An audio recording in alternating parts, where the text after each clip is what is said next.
Pertama, menurut agama Hindu yang paling tua di antara 4 tadi. Ini langsung dari kitab sucinya. Kata dia akan lahir seorang Kalki Avatar. Ayahnya bernama Wisnu Yas. Wisnu Tuhan, Yas hamba. Wisnu Yas hamba Tuhan. Bahasa Arabnya Abdullah. Dianalisa peneliti kajian agama, satu-satu kata-kata itu dianalisa. Narasangsa artinya yang terpuji. Yang terpuji bahasa Arabnya Muhammad. Haleluya, haleluya. Assalamualaikum warahmatullahi wabarakatuh. Salam Aki. Aku kabarkan Injil keselamatan. Bapak Ibu Nasi Tuhan, ketemu lagi dengan saya Evangelis Avraham Effendi Usman. Bagaimana kabar Bapak Ibu semua? Tentu luar biasa. Dan saudaraku, ternyata teman-teman kita dari seberang, enggak ustadz, enggak mukallaf, itu hampir rata-rata mereka main cocok logi mengenai nama junjungan mereka di kitab suci di luar iman kepercayaan agama mereka. Nah, kali ini Bapak Ibu, cocok logi itu mereka temukan di dalam kitab saudara kita umat Hindu. Ada nama junjungan mereka di sana. Di semua agama ternyata mereka klaim ada nama junjungan mereka Bapak Ibu di kitab suci agama lain. Entah ini dipaksakan atau tidak, kita tidak tahu saudaraku. Ya, bagi kita ini sangat disayangkan cocok logi seperti itu. Tetapi bagi mereka dari RT 0666 sangat terhibur ketika mereka menemukan atau mendapatkan ustadz-ustadz mereka, para mukallaf, mengenai cocok logi tentang nama junjungan mereka di kitab suci umat lain. Bagaimana cuplikan videonya? Langsung saja kita saksikan sama-sama. Tanpa ragu, Nabi Muhammad dinubuatkan di dalam kitab suci agama Hindu. Enggak, Dul. Nih, dengar ya. I will just mention one more last prophecy about the Kalki avatar. Is that the name of Kalki's father will be Vishnu Yas. Vishnu Yas, if you translate, means the worshipper of Vishnu, worshipper of God. And the name of Muhammad Sallallahu Alaihi Wasallam's father was Abdullah, which also means worshipper of Allah, worshipper of God.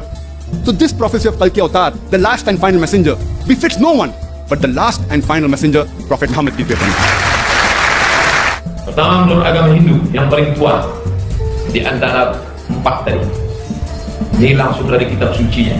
Kata dia akan lahir seorang Kalki Avatar. Ayahnya bernama Wisnu Yas. Wisnu Tuhan, Yas hamba. Wisnu Yas hamba Tuhan. Bahasa Arabnya Abdullah. Dianalisa peneliti kajian agama, satu-satu kata-kata itu dianalisa. Narasangsa artinya yang terpuji. Yang terpuji bahasa Arabnya Muhammad. Akan datang seorang narasangsa yang terpuji Muhammad. Nah, cocok kan nubuat Kalki Avatar dengan Nabi Muhammad? Oh, jadi Tuhan kamu adalah Dewa Wisnu ya? Saya baru tahu bahwa umat muslim mengakui Dewa Wisnu sebagai Allah. Apa benar ini dengan Dewa Krishna? Benar, saya adalah Dewa Krishna. Tadi kok Dewa Krishna sudah salam, apa betul sudah Islam? Kami dari alam kayangan semuanya sudah diislamkan, yang disebut dengan nama Dewa Siwa. Alhamdulillah, karena saya sudah diislam. Ya, namanya dewa diislamkan. Tetapi jangan menelan mentah-mentah. Hasilnya nanti begini. Dewa kok bisa diislamkan? Mungkin, mungkin ya. Apakah makhluk seperti Anda hanya bisa berbicara dengan kebohongan? Karena itu tugas saya, Abdullah. Tugas Anda berbuat kebohongan dan menyebarkan kebohongan. Dan Anda tahu resikonya itu. Anda tidak takut dengan murka Allah. Siapa itu? Allah adalah Tuhan seru sekalian alam. Tuhan Sang Hyang Widi. Dan Tuhan Anda menyebarkan kebatilan, betul? Sebagaimana yang Anda lakukan. Gitu ya. Jadi ada yang kesurupan gitu, saya adalah Dewa Siwa, saya adalah dewa ini itu dan sebagainya, atau betari ini itu dan sebagainya. Tolong persembahkan saya ayam, darah ayam gitu misalnya. Itu banyak gitu dan nggak mengherankan itu. Nah, kalau melihat video yang ini barusan ini gitu kan, ya nggak heran aja, cuman menggelikan aja sebagai saya sebenarnya. Mahamada yang disebut dalam Bhavishya Purana itu bukan Muhammad, Dul. Tuh kan, ente tahu. Kenapa ente menyembunyikan kebenaran? Menyembunyikan kebenaran? Al-Quran surah 2 ayat 146 berkata, orang-orang yang telah kami beri kitab dalam kurung Taurat dan Injil mengenalnya dalam kurung Muhammad seperti mereka mengenal anak-anak mereka sendiri. Sesungguhnya sebagian mereka pasti menyembunyikan kebenaran, padahal mereka mengetahui dalam kurungnya. Nah, jadi ente pasti sudah mengetahui bahwa Mahamada adalah nubuat tentang Nabi Muhammad, tetapi ente menyembunyikannya. Enggak, Dul. Mahamada itu bukan Nabi Muhammad. Siapa lagi Mahamada kalau bukan Nabi Muhammad? Ya sudah. Coba kita dengar ya, Bhavishya Purana Parwa 3, Kanda 3, Adya 3, Sloka 5-27 yang dilantunkan oleh channel Romo Miswanto. Etasmin antare mleca Acaryena samambita Mahamada ityata Sisya saka samanwita. Kamu ngerti gak, Dul? Enggak. Makanya jangan cuma bisa bahasa Arab doang. Lantunan Romo Miswanto lebih merdu daripada lantunanmu, Dul.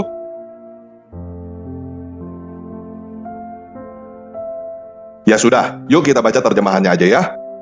Bhavishya Purana Parwa 3, Kanda 3, Adya 3, Sloka 5-27. Sri Suta Goswami berujar, pada dinasti Raja Salivahana, terdapat 10 raja yang pergi ke surga setelah berkuasa lebih dari 500 tahun. Kemudian, secara perlahan-lahan terjadilah kemerosotan moral di bumi. Saat itu adalah masa pemerintahan Raja Bojaraja yang merupakan raja ke-10. Ketika ia melihat hukum moral dan tingkah laku semakin merosot, ia memerintahkan Kalidasa dengan membawa 10.000 tentara menaklukkan seluruh wilayah di luar negerinya. Ia menyeberang Sungai Sindhu dan menaklukkan Gandhara, Mlecha, Saka, Kashmiri, Narava, dan Sata. Ia menghukum mereka dan mengumpulkan sejumlah besar kekayaan.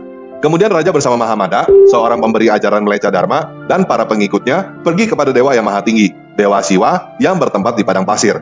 Tuh kan, Mahamada adalah pemberi ajaran Mlecha Dharma dan bertempat di padang pasir. Siapa lagi kalau bukan Nabi Muhammad? Pendek amat sih pikiranmu, Dul. Baru baca sebentar aja udah ambil kesimpulan.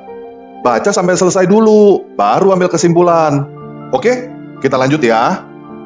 Ia mempermandikan Dewa Siwa dengan air suci Gangga dan memujanya dalam pikirannya dengan mempersembahkan pancagavya dan ramuan kayu cendana dan lain-lain. Hal itu dilakukan setelah ia memanjatkan doa dan menyenangkannya.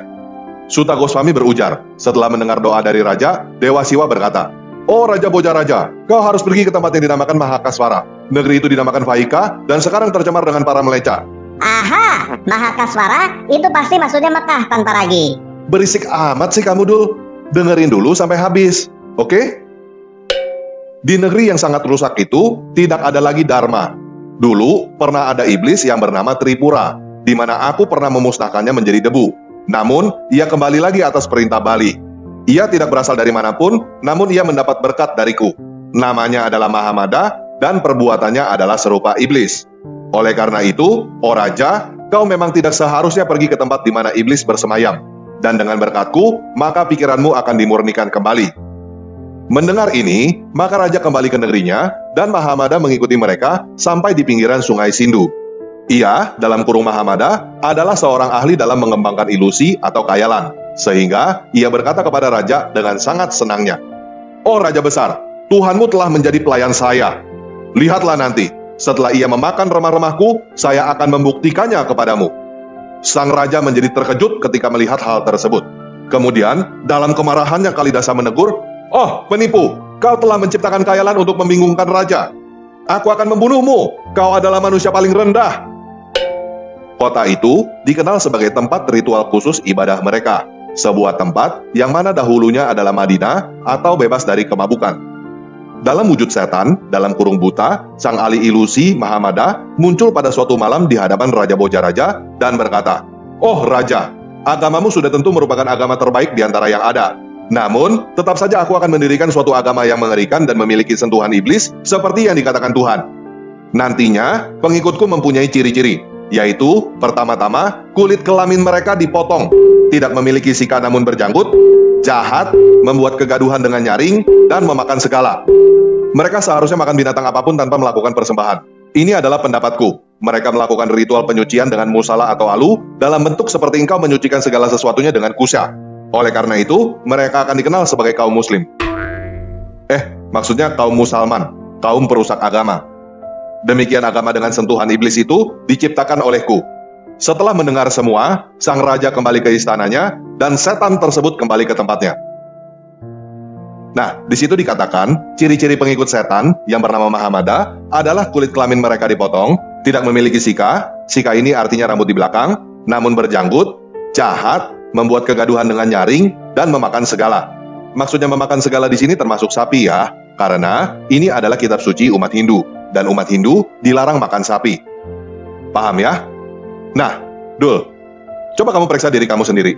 Apakah kamu punya ciri-ciri pengikut agama dengan sentuhan iblis yang diciptakan oleh Mahamada? Dul?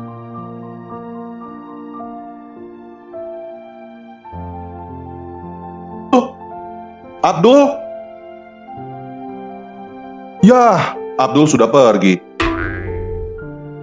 Nah, buat teman-teman yang belum tahu, Maha mempunyai arti besar atau sangat, dan Mada mempunyai arti keangkuhan atau kemabukan.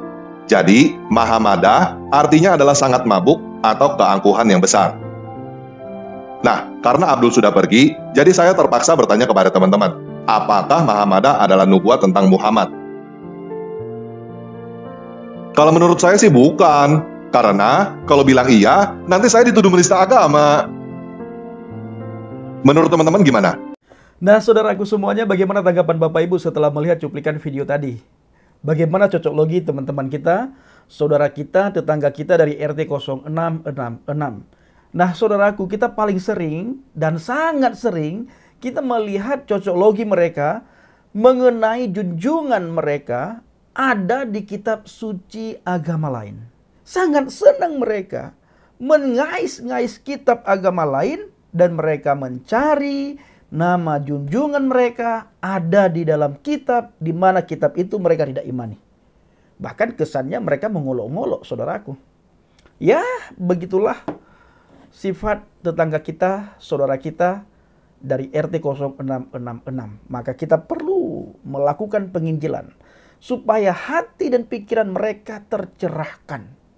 Ada cahaya ilahi yang menerangi hati dan pikiran mereka, serta menerangi langkah mereka, menerangi jalan mereka, Bapak Ibu, sehingga mereka tidak tersandung dan tidak terus-terusan dengan cocok logi. Sangat disayangkan, Bapak Ibu, bila terjadi terus-terusan cocok logi seperti itu. Kita tidak tahu besok di kitab mana lagi yang mereka temukan ada nama junjungan mereka. Nah, saudaraku yang dikasihi Tuhan, para pencinta channel Jelah Baget, kiranya video singkat ini sangat menjadi berkat bagi kita semuanya. Assalamualaikum Bishim Hamasyah, salam Aki. Aku kabarkan Injil keselamatan. Bapak Yahweh Bishim Adonai Yesus Hamasyah, Ruach Hakodes memberkati kita semua. Haleluya, amin, salam murtadin. Saya mengucapkan terima kasih kepada Bapak Ibu yang selalu mendukung pelayanan Habaget, baik melalui doa, dana, motivasi maupun support saudara. Terus dukung dalam doa dan bawa Habaget dalam doa syafaat saudara. Terima kasih.